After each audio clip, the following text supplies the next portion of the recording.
Greetings, ladies and metal-gents, and welcome to this narration of the web series The Lost Terran. If you are new to the series, there is a playlist listed down below in the description. And as always, I hope that you enjoy. Chapter 17. Unidentified vessel, identify yourself immediately. Repeat, unidentified vessel, identify yourself immediately, was Bryan's immediate communications prompt. The large sea-shaped ship was massive, and it was by no means a capital ship, but Bryan had never seen anything like it. It didn't look like any cargo or mining vessel that Bryan had ever seen. Playing the station sensors over the vessel seemed to be far heavier and far more shielded than was standard. Bryan wondered if perhaps a company's prototype of some kind had just shown up. Perhaps there would be a reward or a death warrant. Eldest of the highest technological families were very particular about who knew about their developments, assuming that it was a Quinn design, which Bryan was quick to start doubting as the sensors revealed chambers 50% larger than those aboard the station. Why would another species be testing their prototype so close to Quinn space? Was this some kind of malfunction, or was this intended as some kind of first strike? The communications prompt recycled again and again, but no answer came. The vessel appeared to shudder slightly and glow like a star for a moment, but stationary. After that moment, it returned to normal. The sensors capturing the event twitched, but gave no indication as to what had just happened. A laser communication connected. Now, sincerest apologies on our unexpected close arrival. Vessel reports TSS Esperanto, Captain Wixom commanding. Tacit Munto 41972 translating. Please reply with lexicon.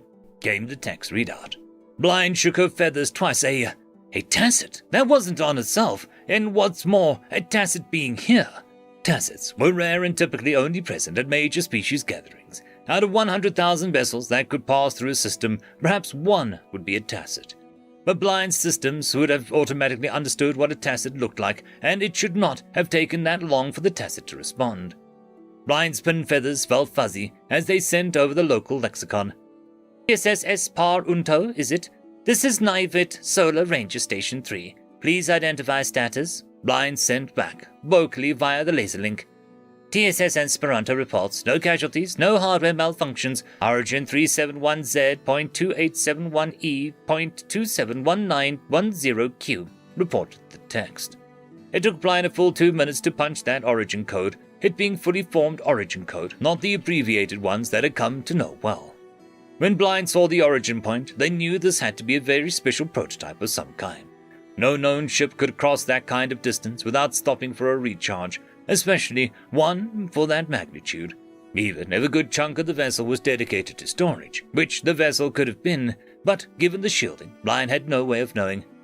TSS Esperanto Captain speaks voice communications, live translation via text is available. Does Nivit Solar Ranger Station 3 accept?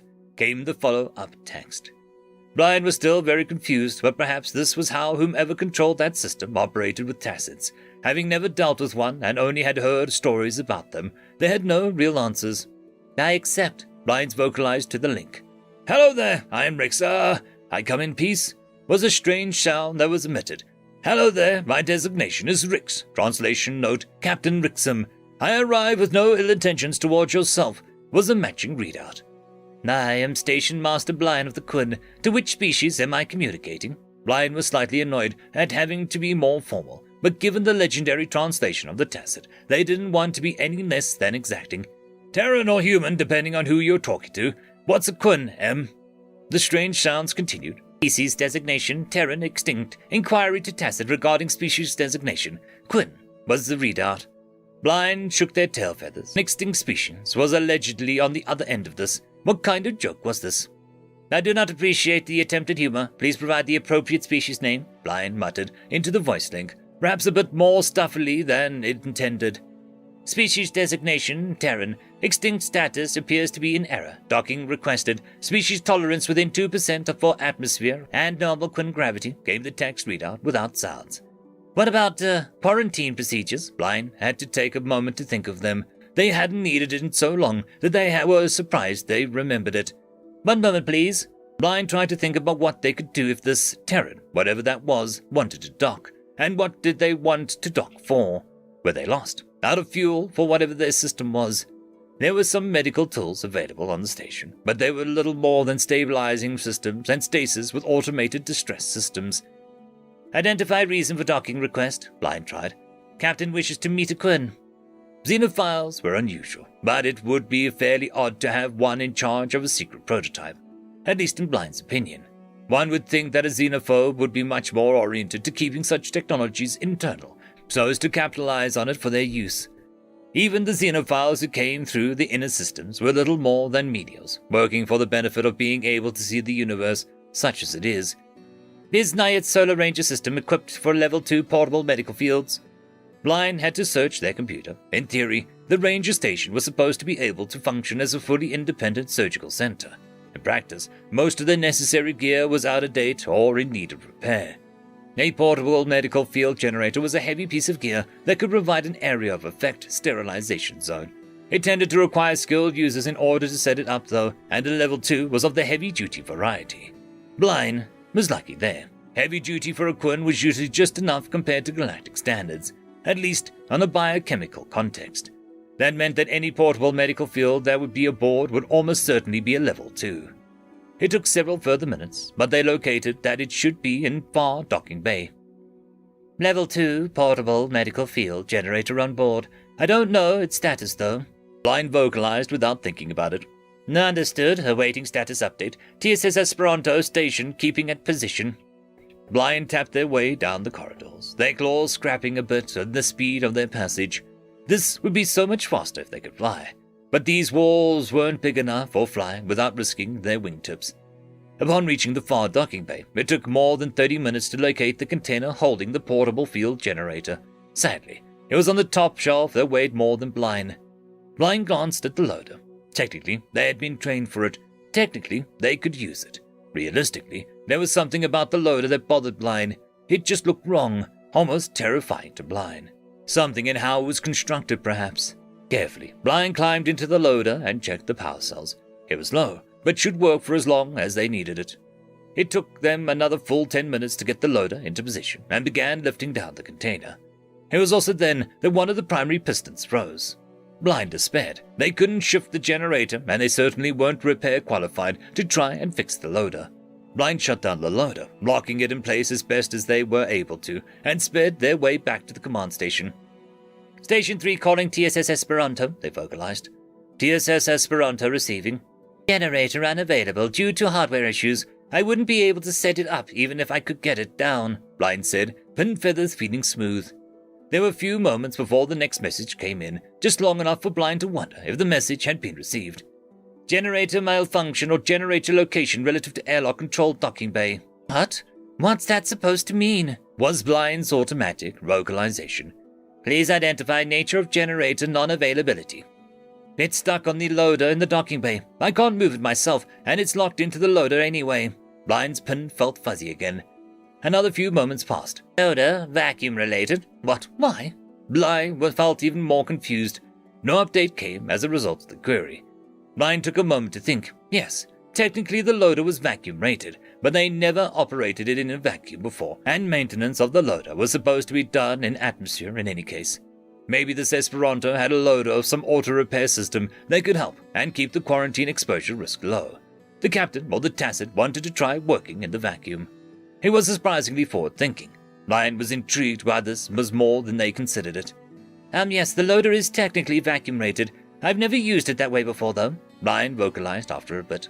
Understood. Please approve approach for docking to related docking bay, and prepare for depressurization in docking bay.